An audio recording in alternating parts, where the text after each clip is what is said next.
Welcome to the Fam Podcast, the series where we dive deep into the processes and journeys of the artists and creators shaping our cultural landscape today. Today, I'm joined by my good friend, Gregory Matthews. Philadelphia-bred multi-instrumentalist and producer Yela Shoots is a musical polymath and alt-soul force informed by life and the chromatic sensory experience of synesthesia. Specializing in a hybridized sound that melds R&B, rock, psychedelia, and alternative soul, Yela Shoots brings an invigorating presence to the stage that has been described as uniquely dark and groovy. Leading with immense swagger as one of Brooklyn's most eclectic producer-songwriters, he lends the electricity coursing through his veins to a catalog of ambitious recordings guided by the beat of the heart on his sleeve. Please welcome Gregory Matthews.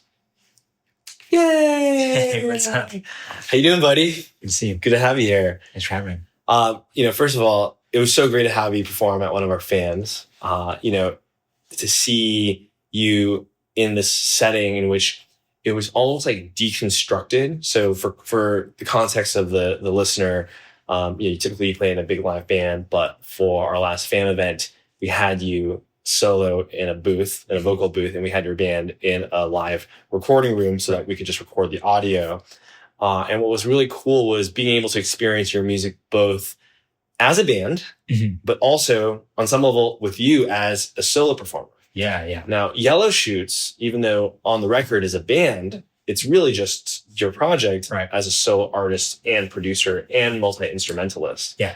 And so I'm so curious, as an artist myself who similarly plays the multi-instrumentalist role, how did you start producing music as a solo artist? When did you start in a band? Did you move from a band to a solo artist? Did you ever say, you know what, I don't want to actually record a band, I want to record just myself? Yeah. How did you start, recording just yourself? That's a good question. So I went to music school. I went to school for jazz guitar. I was a professional guitar player, 20 to 26. I played for a lot of pop, R&B, gospel artists. I was a jazz guitar player playing around the city of Philadelphia. And I got into writing pop music through gospel music, actually. And I started hanging around a lot of producers. I started producing records, and I was trying to get other artists to sing on these records. And I guess getting started, I couldn't find as many artists that would sing to the beats I was making or the production. And so I didn't really sing a lot growing up, but I just started singing rough demos on these productions. Cause I wanted, getting out of music school, I was like, I need to make a living. So I want to be a pop producer or do all these things. And I was like, let me just finish these tracks. So I put my voice on the demos, and some of it started to turn into this sounds kind of cool. I don't know if it's my song, but maybe I can start doing this for myself. And year after year, I started moving towards this thing of wait a second, I'm kind of an artist. I'm not an artist. I'm a professional musician, but I'm kind of an artist. And after 3 years of making these productions and figuring that out, and not really good at getting other people to sing on my songs, I started committing to the idea of making my own tunes. I think at that time, Frank Ocean put out some great record, put out Channel Orange. James Blake had put out some really inspiring stuff. And I saw that there was a zeitgeist of people doing it themselves, DIY kind of producer bit, and Blood Orange, all these Tame Impala. And so I kind of dove into that, but I wanted it to sound like a band, kind of similar in the respects of maybe Tame Impala and Blood Orange. And I worked really hard to make it sound like a band, and I oscillate back and forth between that a lot. So I think it was a lot faster for me to come into the production songwriting process. So it's interesting that you actually started your process not as a band, but as a one-man band, if you will. Yeah. In that sense. Yeah. Good. Did you play, you went to music school, but did you play in bands growing up? I did. I had a band in high school with my younger brother, Jason. Nice. And my close friend, Rich. And my mom was an art teacher. And I got into music, I'm not going to say late, but I got into playing guitar pretty late, right at my sophomore year of high school, I picked up guitar. And once I picked up guitar, it was like this kind of thing. I was self-taught. So it turned into this very personal thing for me to like explore the guitar. Like it was an adventure.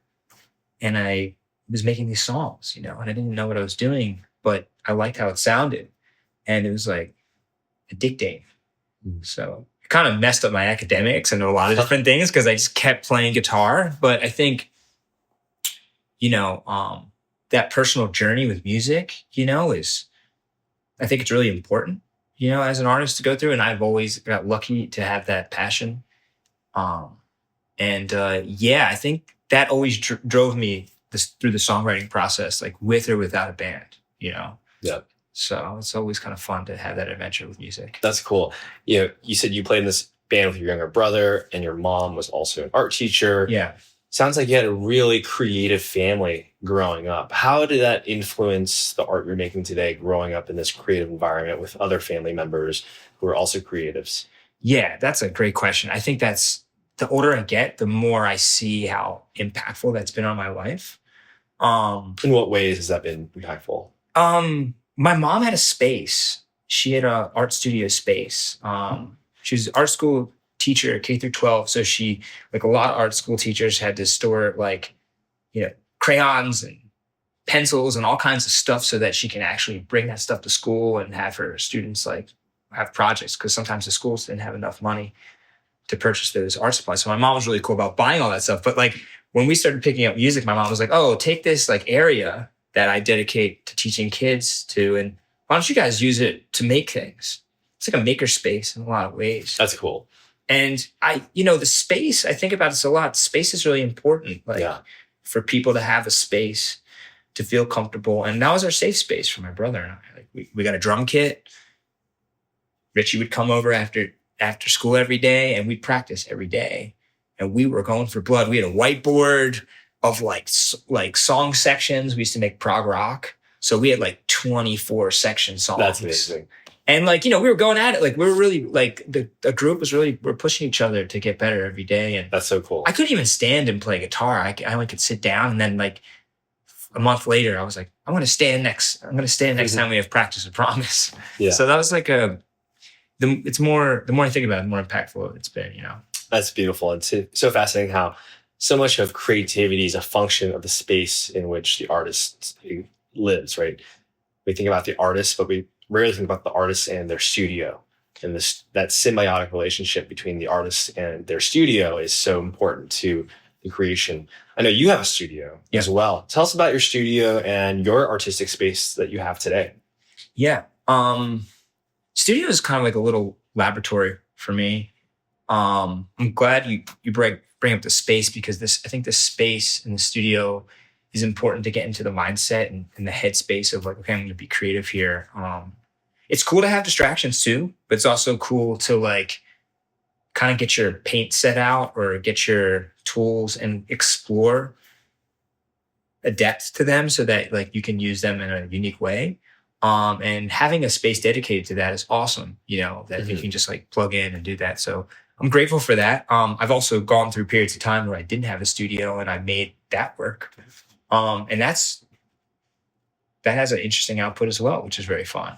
But yeah, the studio has a lot of analog stuff. I have like a lot of tape machines and things that I mess around with. I'm really into messing around with limitations. So I'll pick like a few instruments and make a record with a few instruments and stick to that exploration of like the limitation, Yeah, it's crazy how like constraints oftentimes create the best environments for creativity, right? Like for me, I have a studio with a ton of hardware gear. And for the last 6 months, I've just been making music in my laptop, in the box, if you will. Great. And, the sounds I'm making out of that, so different than the things I've been making elsewhere. And it's been so fascinating to play with those constraints. I want to talk about your latest record. Sure. You just dropped an EP. Mm-hmm. Congratulations. Yep. That's quite a big feat. Thank you. Your first EP actually, I think, came out in 2015. Yeah. 10 years ago. Yeah. Which is kind of a crazy thing to say. That is, yeah, it is 10 years ago. Looking back at your first record 10 years ago and your latest record that you put out a few months ago. Right. How would you describe the evolution of your sound? Yeah. I think my recent sound has a lot more storytelling in it. My earlier work was always like a heavy exploration on like electronic music in a lot of ways. Electronic music, and like it's definitely, you can see me learning music through my productions through the last 10 years and through the songs I released. And I think that's cool. And I think now I'm learning how to present these stories with my voice. I think my earlier music was very production heavy. That would tell the story. So the instruments would tell the story, maybe not the voice as much. Yeah. So that's been kind of fun. It sounds like you're finding your voice. Finding my voice and then like getting more comfortable with it. Yeah. You know, and letting all the imperfections kind of sing, you know? Yeah. So I was really like a heavy editor, I think, in the past. And now I don't really care for editing too much. So Yeah. It's so interesting to hear you talk earlier about going to music school and thinking that you'd be a pop producer and then, singing on these scratch vocals, if you will, singing these scratch vocals on these tracks. Yeah. And how that over time has led to, you singing on your own actual tracks. And now 10 years later from your first EP to today, it feels like you really have started to dial in, your voice and really owning your voice and your vocal style on your tracks, which is, a very distinct, unique style, which, I'm a big fan of personally. I'm curious, when you look back at your creative process 10 years ago to your creative process today, yes, your voice has evolved and you've leaned more into the songwriting in your vocals, but what is it about the process specifically that has changed over time as well for you? Yeah. That's great. That's a great question. I think I have a lot more reps on the wall now with knowing that feeling of excitement,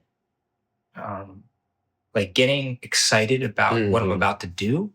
It's not always going to be excited. Like when you wake up one day and you're like, okay, I have some time to make music. Sometimes you have to like figure out how to not trick your mind, but like get your mind ready to be creative. And I think one thing I try to embrace is trying something new every time I'm about to make something new. And so that means like, if I'm really good at making beats, maybe I should start a record like doing something completely different. Maybe it's a lyric. Maybe it's like something that I haven't covered, and challenging myself, because those challenges kind of uncover kind of new experiences. Yeah. And then it kind of takes care of itself. And then you kind of forget about the beginning. Yeah. So you start at the beginning, something new, and then you just kind of let it roll. Yeah, it's so fascinating. I feel like for me personally, some of my most creative times have been when I'm learning something new and doing the things that I'm not already good at. Right. Arguably, when you're doing this thing that you're already good at, you're oftentimes, treading over, the same old tracks, if you will. But when you're exploring new things, it's almost like you're approaching it with a beginner's mind. There's almost like childlike wonder to doing things that you don't really know how to do that leads to these happy accidents or these little mistakes. Or maybe said another way, you don't have a set framing for how you want to do something. So you're just going to make something up on the spot. Yeah. I have an uncle, my dad's side of the family, he's a sculptor, and he said something really cool to me that I think, a lot of people understand this. It's like, art's pretty messy.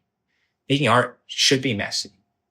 So like, make it messy, get in there, get your hands dirty, do some stuff, throw some paint on the wall, yeah, totally. Like, because that kinetic energy, like when you bring that energy into the creation process and into a show, like it's going to be felt, it's going to be felt like, I think I've done maybe the opposite sometimes where I was like, okay, I'm going to make a record that sounds like this. And it's cool. It ends up sounding cool, but I always find, there's something lacking because I knew exactly what I was doing, Yeah.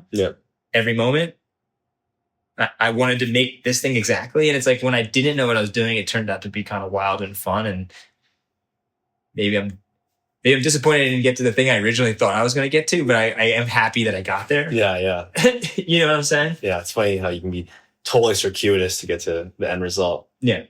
One of the places where, we share a lot of common interests is in this combination of our love for electronic music, but also our backgrounds as singer-songwriters, right? And the more intimate acoustic music. And as a part of that, as electronic musicians, we're always keeping up with the latest technologies. How have you played with any of the latest music technology, like electronic technology out there, specifically AI, in your music making at all? I have a little bit, not extensively. More like I've attended some like seminars where people have shown it's really impressive stuff. I think from a baseline development, I think there's some incredible tools out there. I think we're in a period of time where, similar to like maybe like the 80s. 80s had some incredible music innovations with MIDI technology and synthesizers and drum machines. And it's funny, I'm like in my drum machine kind of era of like connecting these drum machines together and doing things I couldn't possibly do acoustically on a kit. And I think we're kind of in a similar thing where like we're learning these tools and learning how to have fun with them and learning maybe how to bring the right kind of mentality in using them. I think, I don't know. I think it's, I don't have a ton of experience with them, but I'm excited to probably play around with them more in the future. So yeah, it's so fascinating. And like, there's so many different sides of the debate. Like a lot of people are worried that AI is just going to replace artists and creators. And there's another side of the debate, which is, no, AI is just another tool for us to be even more creative. Right. And on some level, I could imagine, I wasn't born in the 70s or 60s, but I can imagine, seeing the early drum machines and synthesizers. And if I was a drummer and I saw a drum machine, I'd be like, am I going to be replaced by a drum machine? Right. Right. And so on some level, drum machines haven't really replaced the drummer. They've made drummers even more creative and able to express rhythm in a completely different way, in the way sequencers help us express melody and also rhythm in different ways as well. Yeah. To play off of that, I think one thing I've kind of been thinking about a lot is like the actual experience of creating music. And I think maybe some people are worried that some of these tools will take our experience away from actually creating it. I don't exactly know, but I know that a lot of the sauce does live in how you felt when you made the thing. Yeah. And I think all these tools allow for that, drum machines, MIDI, like we're still experiencing. I think we're getting used to these new tools. And I think as long as we're keeping the mentality that obviously the product is important, but the process is very important. And the process is the thing that I think we need to keep golden as we continue to make art. So, for me, the process is everything. It's almost why I do it. Yeah. Yeah. My head's completely lit up after I'm done making music. And if someone's like, why do you do this? Well, that's kind of the reason I do it. Say I had a pretty good day today, Yeah. So that's awesome. What advice would you give to a young musician starting out today? My advice would be to be bold and go on an adventure with your life. Take the bull by the horns, and there's always going to be adversity, but at the same time, it's going to come down to you, and it's going to come down to if you want to keep going on that adventure. So I love that. That's a beautiful way to end it. Thank you so much, Greg. Really appreciate it. Appreciate you. Yeah, man. Cheers.